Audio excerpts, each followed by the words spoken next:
Why India's Germany visa rejection rate is rising. Over 50,000 Indian students applied for Germany visa in 2024. Germany student visa rejections surge. Rejection rate jumps from 10% to 18% in just 1 year. ये देखो, students के 7 rejection letters German embassy से। इन students के IELTS में band भी 6 थे, documents भी complete थे, ब्लॉक्ड अकाउंट भी रिक्वायर्ड अमाउंट का था, फिर भी रिजेक्ट। जानते हो क्यों? क्योंकि किसी के रीडिंग में 5.0 बैंड से, किसी के राइटिंग में 5.5 थे, मींस किसी के भी ईच मॉड्यूल में 6 बैंड्स नहीं थे। आज मैं तुम्हें 7 रियल रिजेक्शन लेटर दिखाने वाला हूं जर्मन एम्बेसी के विथ एक्चुअल रिजेक्शन रीजंस, और मैं तुम्हें एग्जैक्टली बताऊंगा कौन से IELTS कोर्स रिजेक्ट होंगे, कौन से एक्सेप्ट होंगे और क्या करना चाहिए, क्योंकि जो इंफॉर्मेशन इंटरनेट पे चल रही है वो आउटडेटेड हो गई है। ये रिजेक्शन लेटर्स के अंदर सारी क्लियरिटी आपको मिलेगी कि आज के जर्मन एम्बेसी के ट्रेंड्स क्या है, जर्मन एम्बेसी कौन से व्यू से स्टूडेंट्स को देख रही है, कौन से व्यू से स्टूडेंट्स को स्क्रीन कर रही है। अब मैं तुम्हें ऑफिशियल रूल्स बताने वाला हूं डायरेक्ट जर्मन एम्बेसी की वेबसाइट में जो लिखा हुआ है। ये जो स्क्रीनशॉट आप देख रहे हो स्क्रीन पे, ये ऑफिशियल स्क्रीनशॉट लिया है जर्मन एम्बेसी की वेबसाइट में। अगर तुम्हारा स्टूडेंट को लेग जर्मन मीडियम में है, तुम्हें B1 जर्मन लैंग्वेज चाहिए। अगर आपका स्टूडेंट को लेग इंग्लिश मीडियम में है, तुम्हें चाहिए B2 लेवल इंग्लिश में।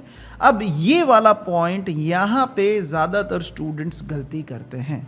अगर तुम डायरेक्टली बैचलर्स या मास्टर्स में जर्मनी के लिए जा रहे हो तो एम्बेसी आपसे चाहती है कि आपके 7 बैंड्स हो, जर्मन में हो या इंग्लिश में हो, कोई फर्क नहीं पड़ता। C1 मतलब IELTS में 7 पॉइंट बैंड से ऊपर, 6 नहीं, 6.5 नहीं, 7.0, ये ही आपका टारगेट होना चाहिए अगर आप डायरेक्ट बैचलर्स या मास्टर्स में जाना चाहते हैं। अब जो मैं बताने वाला हूं ये सुनना बहुत जरूरी है, स्पेशली अगर तुमने PT या डियोलिंगो जर्मनी के लिए प्रिपेयर किया है। Duolingo German embassy India accept नहीं करती, PTE Pearson test India accept नहीं कर रही, टॉफेल होम एडिशन भी रिकॉग्नाइज नहीं है। अगर तुमने PTE प्रिपेयर किया है जर्मनी के लिए तो अभी रुक जाइए। ये कोई रूमर नहीं है, ये डायरेक्टली एम्बेसी की वेबसाइट पे है, और ये रिजेक्शन लेटर से बच्चों ने जिन्होंने PTE से भी अप्लाई किया है उनके भी रिजेक्शन आ चुके हैं। सिर्फ ये टेस्ट एक्सेप्टेड है जर्मनी में जो है IELTS academic, Goethe institute, Max Mueller Bhavan, OSD और टेल्क। अब वो पार्ट जिसके लिए तुम यहां पर आए हो, रियल रिजेक्शन लेटर्स।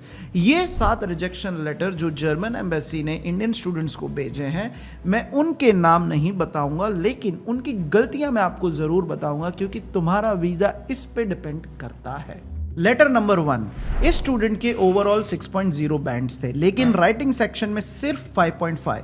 एम्बेसी ने लिखा कि language skill direct degree entry के लिए क्वेश्चनेबल है। स्टूडेंट को सिर्फ प्रिपरेटरी कॉलेज का एक्सेस है, डिग्री प्रोग्राम का नहीं। लेसन, तुम्हारा ओवरऑल बैंड स्कोर काफी नहीं है, हर एक सेक्शन में भी इंडिविजुअली चेक होता है। मी को एक मॉड्यूल में 5.5 या 5.0 है, नहीं चलेगा, ईच मॉड्यूल 6 बैंड से ऊपर आपका होना चाहिए। लेटर नंबर 2, इस स्टूडेंट ने क्लेम किया कि उन्होंने अपना स्टेटमेंट ऑफ पर्पस खुद लिखा, लेकिन जब वीजा ऑफिसर ने काउंटर पे इंटरव्यू लिया, ग्रामर, राइटिंग स्टाइल, स्पेलिंग सब सबमिटेड SOP से अलग था। एम्बेसी ने लिखा कि this statement can not be accepted due to drastic difference in grammar, writing style, spelling compare to the letter written at the counter. Student सिर्फ simple sentences में जवाब दे पा रहे थे और कोई प्रिपरेशन नहीं दिखी। लेसन, कभी भी किसी एजेंट या AI से SOP लिखाओ और फिर क्लेम करो कि तुमने लिखा है। एम्बेसी ऑफिसर ट्रेंड होते हैं, वो पकड़ लेंगे काउंटर पे पर्सनली, तो ये चीज प्लीज कभी भी मत करिए।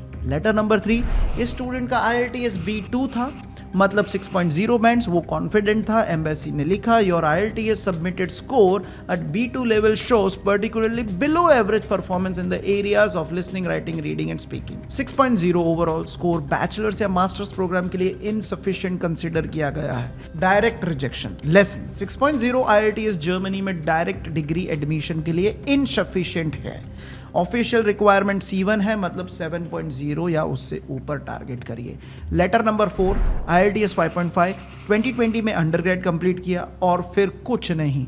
2020 से अब तक क्या किया इसका कोई एक्सप्लेनेशन नहीं था वीजा एप्लीकेशन में। एम्बेसी ने लिखा देयर इज नो इंफॉर्मेशन और evidence regarding what you have done in a mean time. It remains unclear why you now wish to post graduate studies. Your application does not appear plausible. Overall it is therefore rejected. Lesson, अगर gap year है तो explain करो। Work experience, research, personal reason, कुछ भी बिना explanation के gap, fraud, intent का red flag माना जाता है। Letter number 5, IELTS 5.5 band already required level से नीचे और उसके ऊपर एक भी वर्ड जर्मन नहीं। एम्बेसी ने लिखा you have no German language skill whatsoever. Your insufficient English language skill give the impression that you are not capable of successfully completing a demanding bachelor degree program in Germany. Lesson, अगर English IELTS low है और German भी 0 है तो अभी German option नहीं है। पहले लैंग्वेज फिक्स करो फिर अप्लाई करो। Letter number 6, IELTS 5. Mostly C और D। एम्बेसी ने लिखा English language skills are listed at 5.5। Furthermore your suitability for university studies is question due to your poor school grades. Lesson, embassy सिर्फ language score नहीं देखता, पूरा academic record review होता है। Low record, low grades plus low IELTS, double rejection. Letter number 7, ये वाला मैं चाहता हूं जो भी ये वीडियो देख रहा है वो ये जरूर सुने। इस स्टूडेंट का IELTS ओवरऑल स्कोर था 6.0, सब डॉक्यूमेंट कंप्लीट थे, लेकिन रीडिंग सेक्शन में 5.0। एम्बेसी ने लिखा you have submitted an IELTS certificate confirming an overall score of 6.0 but only 5.0 points in reading section which is insufficient for university studies. Application rejected. Overall 6.0 rejected क्योंकि reading में 5.0 band थे। ये सब common गलतियां हैं जो मैं दिखा रहा हूं। स्टूडेंट्स अपना ओवरऑल बैंड सेलिब्रेट करते हैं बिना इंडिविजुअल सेक्शन चेक किए। लेसन, जर्मनी के लिए IELTS का कोई भी सेक्शन 6.0 से नीचे नहीं होना चाहिए। अगर एक सेक्शन वीक है तो ओवरऑल बैंड का कोई मतलब नहीं है। तो क्या जर्मनी अभी भी पॉसिबल है? बिल्कुल, लेकिन सिर्फ उन स्टूडेंट्स के लिए जो सही तरीके से प्रिपेयर करते हैं। तो अभी आपको ये करना चाहिए, स्टूडेंट को के लिए B2 इंग्लिश टारगेट करो, मतलब 6.0 से ज़्यादा, ईच मॉड्यूल 6 से ज़्यादा। बैचलर्स या मास्टर्स के लिए C1 टारगेट करो, मीन्स 7.0 से ऊपर। IELTS का कोई भी इंडिविजुअल स्कोर 6.0 से नीचे नहीं होना चाहिए, स्पेशली रीडिंग और राइटिंग। सिर्फ IELTS एकेडमिक यूज करो, PTE नहीं, डियोलिंगो नहीं, TOEFL होम एडिशन नहीं। ब्लॉक्ड अकाउंट में मिनिमम 11904 यूरोस होने चाहिए। APS सर्टिफिकेट के लिए 4 से 6 वीक पहले अप्लाई करो। अपने स्टेटमेंट ऑफ पर्पस को खुद लिखो, अगर आपने नहीं भी लिखा है चेक करो, उसको अच्छे तरीके से देखो, एक एक line word by word check करिए। अगर आपका गैप ईयर है तो डॉक्यूमेंट में एक्सप्लेन करिए, कुछ भी एम्प्टी मत छोड़ो।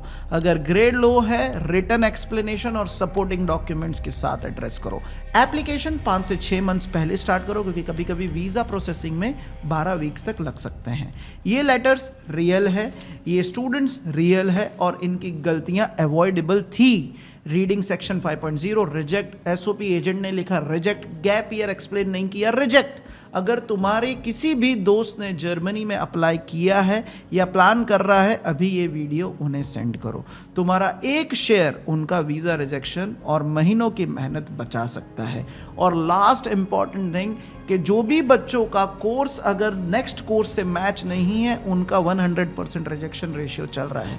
कमेंट में बताओ तुम्हारा IELTS ओवरऑल बैंड क्या है, आप कौन से प्रोग्राम में जा रहे हो, आपने क्या प्रोग्राम किया हुआ है। मैं पर्सनली रिप्लाई करूंगा और बताऊंगा तुम्हारा स्कोर जर्मनी के लिए क्या सफिशिएंट है। तुम जो कोर्स में जा रहे हो जर्मनी में वो एक्सेप्टेबल है, क्योंकि आपका जो लास्ट एजुकेशन है वो भी आपकी करंट एजुकेशन से मीट होना चाहिए। लाइक बटन दबाइए और अगर आपको ये वीडियो यूजफुल लगी तो जरूर सब्सक्राइब करिए इस चैनल को, क्योंकि मैं बहुत सारी वीडियोस बनाता हूँ related to studying in Germany.